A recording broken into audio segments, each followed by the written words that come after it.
How's it going, guys? Welcome to the first video on my Rainbow Six Siege tips and tricks for beginners series.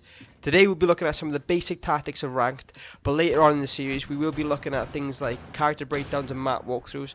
So if that's the type of thing you're looking for, be sure to subscribe today just so that you see when that stuff comes out. I hope you enjoyed today's video. I know that when I started playing ranked I could have done with something like this, so I hope you find it enjoyable and informative. So without further ado, let's get started with the video. So the first tip that I'm going to give you today, I think is probably the most important tip that I can give anyone, and that's don't rush. This applies to two areas of the game. Number one, don't rush into ranked. I know you can get in ranked without being level 20.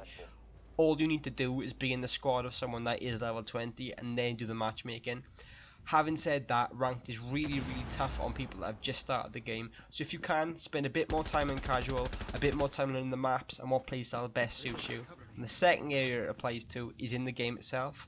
If you can, in any situation, try and keep a clear head. Because if you rush, there's been so many times in games where there's been an enemy outside the room, I've sprinted out, sprayed everywhere and got killed. So the best thing that I can say to you is just take your time, try and plan out everything. I can guarantee you that that will get you a lot more kills than sprinting into situations and rushing. Now the second tip that I'm going to give you, I think a lot of people seem to forget when they play Siege, is that Rainbow Six Siege is primarily a team-based game. You need to work as a team to do well in rounds.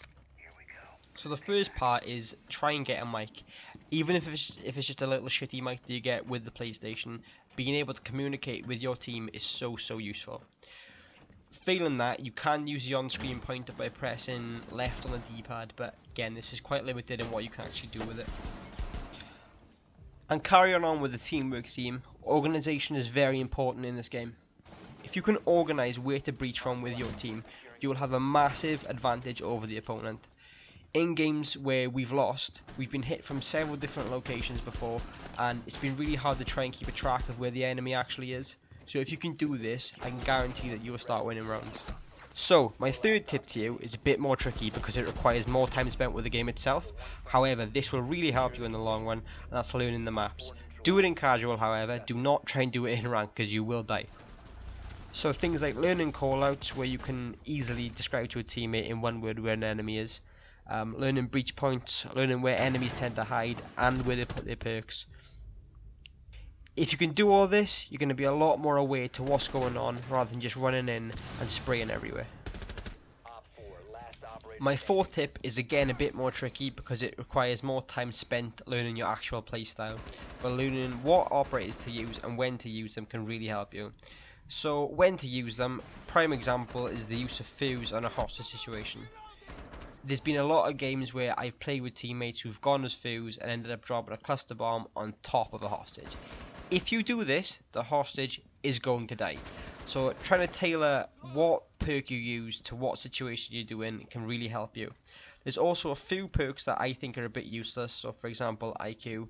IQ in the game in general is useless. Being able to see electrical equipment through walls does not help you in the slightest, simply because anything that can kill you, you can already see. So Kapkan, Bandit, you can see these without having to use anything extra.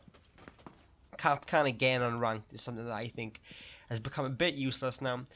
When you started playing with him on casual, you probably got a lot more kills than you would if you moved to ranked, because as a ranked player you tend to know where Kapkan's going to be and you tend to pay attention for it a bit more. So other than that, Kapkan's got a really good gun, so I do use him sometimes, but I don't tend to use his perk as much simply because it doesn't get me any kills.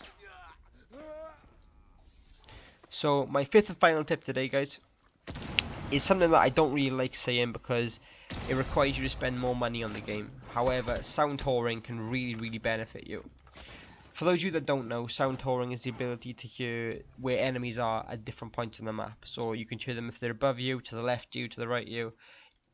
You don't need to spend a lot of money. I think my headset probably cost me about £50 and I can do all of that, but my friend, I think he's got about a £25 headset and he can do exactly the same. So if you've got a good enough mic anyway, then, you know, great. But if you haven't, I would recommend doing it. You don't have to, because obviously, you know, you still got sound coming through the TV, but it's gonna give you an advantage if you do, basically.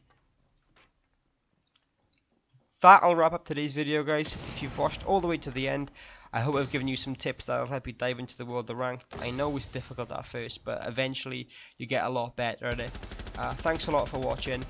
Be sure to subscribe for later episodes. We look at more advanced tactics, as I said at the start of the video. We'll also be looking at character breakdowns, so things like looking at the 4 operators from the SAS, which will hopefully be my next video. And we'll be doing the map breakdowns, so looking at breaching points and line of sight. So yeah, I've been Dan and stuff, and I'll see you in the next episode.